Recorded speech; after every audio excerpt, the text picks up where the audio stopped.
Welcome back to the deep dive. Our mission, as always, is to really cut through the noise, pull out the core insights from important sources, and hopefully give you that aha moment. That's the goal. And today we're tackling a really profound subject, the whole world of dreams, A big one. a very big one. And our guide is Sigmund Freud, specifically looking at the 1913 Brill translation of The Interpretation of Dreams. We're trying to unpack, what Freud actually thought about, where dreams come from, what they might mean, and what they tell us about, well, ourselves. Right. And it's fascinating because this isn't just some random thoughts on dreams. This book basically changed how we think about the mind. A foundational text. Exactly. It's not just about, what you dreamt last night, interesting as that might be. Mhm. It's about a whole new framework for understanding the psyche, built on really detailed observation. And Freud's method was pretty radical, wasn't it? He didn't just watch others, he used his own dreams. He did, which he admitted was uncomfortable, exposing more of the intimacies of my psychic life than I should like. Wow, so why do that? Why put himself under the microscope like that? Well, he felt that using dreams from his patients, especially those in psychoanalysis, would bring in undesirable complication. Meaning their existing issues might confuse the picture.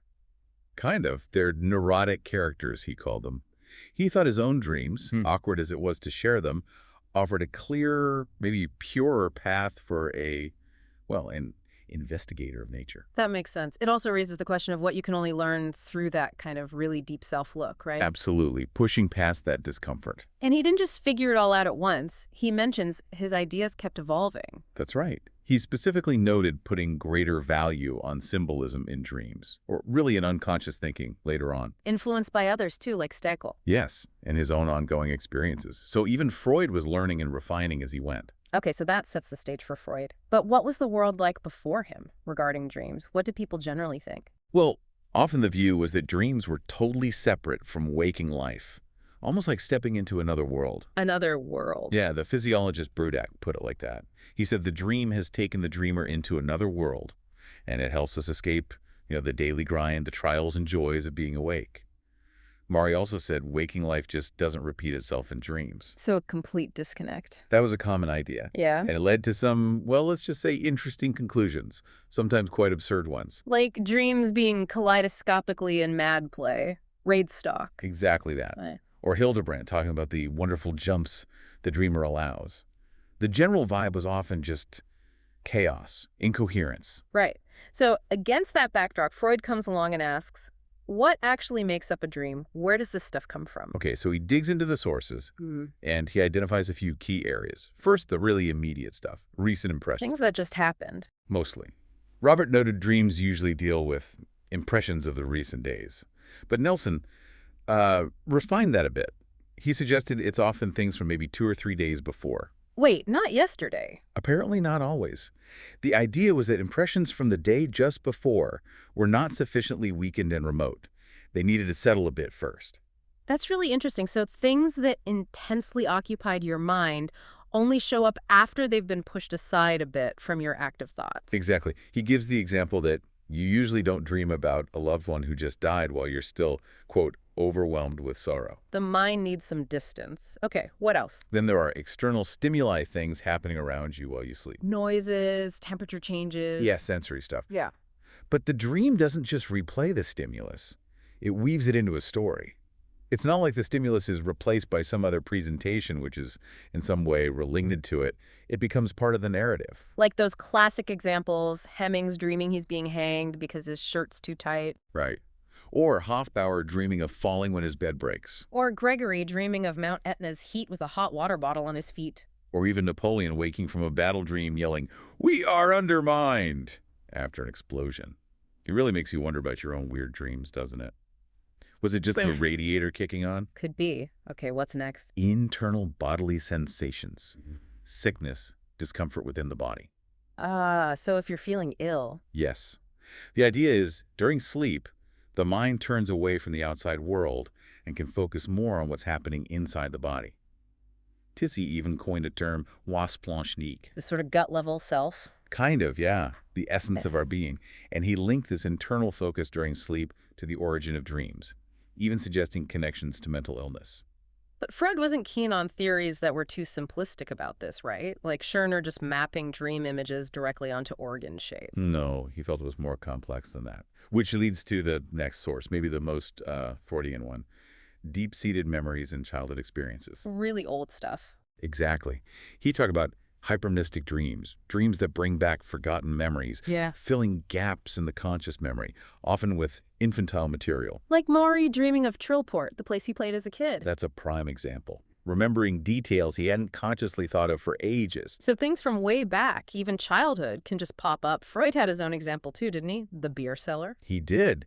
A dream image that only clicked years later when he physically visited Padua and recognized a spot from way back in 1895. It's like this huge mental archive we carry around. Wow. And it even includes things like childhood prophecies, someone telling him he'd be a minister, or early interests like his fascination with Hannibal. So it challenges the idea that the past is just past. Very much so. Freud shows it's active, it's shaping us, especially in dreams. It makes you think how much of our dream life, maybe even our waking drives, is rooted in those really early experiences. A powerful thought. Okay, so we have recent impressions, external stimuli, internal feelings, deep memories.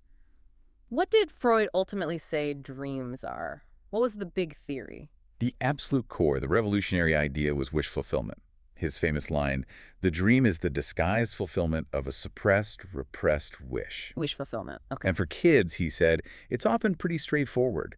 Children's dreams, usually short and simple, openly showing fulfillments of wishes. Like the little girl dreaming of the chocolate she didn't get. Exactly. Or his patient who dreamed he was already at the hospital because, frankly, he just didn't want to make the trip. The dream gave him what he wanted. Simple enough for kids, but adult dreams are rarely that simple, are they? They're often weird, confusing, even scary. How is that wish fulfillment? Ah, that's the key. That's where the sensor comes in. The sensor. Yeah, Freud proposed we have this internal mechanism, a kind of mental guard. It feels a repugnance, a will to suppress certain thoughts or wishes. Maybe they're taboo, maybe they're disturbing, maybe they conflict with our self-image. So it blocks them. It tries to. And this leads to what he called dream disfigurement. It's an act of the censor. The wish still gets fulfilled in the dream, but it has to be disguised, twisted, made symbolic, so it can sneak past the censor. Okay, so the weirdness is actually the disguise. That's the idea. It explains why we might have dreams that seem unpleasant. Like the example of the patient dreaming Freud was wrong. Precisely. On the surface, maybe not great for Freud, but underneath, it fulfilled her wish, her suppressed wish that he should be wrong. The dream showed her wish coming true, just disguised as a negative judgment. That makes a certain kind of sense, but what about really disturbing dreams, like the death of people we love? How can that possibly be a wish? Well, this is where Freud gets really controversial, but also theoretically consistent. He suggested these could represent very deeply repressed wishes, maybe from childhood. Childhood wishes. Yes, or he boldly linked it to early sexual preferences, where, the boy regards his father as a rival, and the girl feels similarly toward her mother. The Oedipus complex territory. Exactly. In that framework, such a dream, however upsetting now, might be nothing but the realized wish of our childhood. A very primal, buried desire, finding expression in a disguised way. How? Okay, that's a lot to take in. So if the censor disguises things, how does it do it? What are the mechanisms of this dream work? Right, the dream work, that's the process of transformation. Yeah. Freud identified several key tools the mind uses. Okay. First, condensation. This is huge. It means multiple ideas, feelings, memories. The underlying dream thoughts get compressed into a single element in the dream you remember. Like one image representing many things. Exactly. That's why dreams can feel so packed, so dense. He compared it to a rebus, a picture puzzle, where one image stands for multiple ideas. Which might explain why they feel so jumbled sometimes, the brain's being efficient. You could say that. It packs a lot in. Then there's displacement. Displacement, moving something. Kind of. It's like the emotional energy gets shifted. The intense feeling that really belongs to an important underlying thought gets attached to something seemingly unimportant or indifferent in the remembered dream. So you're anxious about a big presentation, but you dream intensely about your shoelaces. That's the kind of thing. Or his example of botany, not a subject he cared much for appearing centrally in a dream thought. The intensity is moved away from the hot topic onto something neutral. It's a defense mechanism. Protecting the dreamer. Okay, what else? Symbolism. That's a big one people associate with Freud. Dreams often use a strange picture, a symbol, to represent something else. And he saw common symbols, right? He did. He noticed recurring patterns like long, firm objects and weapons, often representing male genitals, and hollow objects like boxes or chests for female genitals.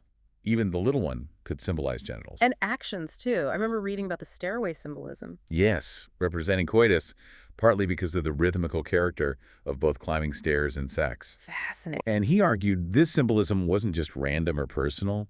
He saw connections to folklore in the myths, legends, and manners of speech, even jokes and proverbs, a kind of collective symbolic language. Tapping into something deeper culturally. Right. Then sometimes the dream uses absurdity as a tool. Making things ridiculous on purpose. Yeah, to express criticism or dismissal of an underlying thought. It's like the dream is parodying the thought which it designates as ridiculous.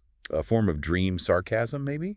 Okay. There's also identification and composition, fusing people or places. Like dreaming of a person who seems like your friend and your boss. Exactly. Or merging Rome and Prague in a dream because you wish you were meeting someone in Rome instead of Prague. It combines elements to serve the underlying wish. Creates a composite. Makes sense. And inversion or contraries. Sometimes the dream shows the exact opposite of the real wish or thought. Like the patient dreaming of carrying her beloved when the hidden wish was to be carried. Precisely. It flips the script. Yeah, And right. finally, sometimes things appear more directly, direct incorporation. Like actual words. Yes. Speeches in dreams can be almost verbatim copies of things heard in waking life, or even specific numbers, like his example of 3 florins and 65 cruiser, appearing directly, representing a wish about a reduced bill. So sometimes it's direct, sometimes heavily disguised. It's complex. It's incredibly complex. That's the dream work. So moving beyond just the content and the mechanisms, Yeah. what did all this tell Freud about the mind itself, its structure, how it functions? Well, it strongly suggested to him a kind of internal architecture, a psychic apparatus with different parts. He proposed at least 2 psychic instances. Think of them as levels or functions. Like conscious and unconscious. Essentially, yes. Yeah. With one instance, the censor critiquing and filtering the activity of the other, deciding what gets let into consciousness. So the dream becomes crucial evidence, a source of proof for understanding this hidden, censored part of our mind. And this relates to why we forget dreams so easily. It's not just fading memory. He argued it's often more active than that. Forgetting can be part of the censorship. Whatever disturbs the continuation of the work is a resistance. The mind is actively pushing back against remembering things that are too revealing or uncomfortable. So the mind isn't just off duty during sleep. It's actively working, processing, even censoring. Exactly. It isolates itself during sleep from the outer world, yes, but the connection isn't totally severed.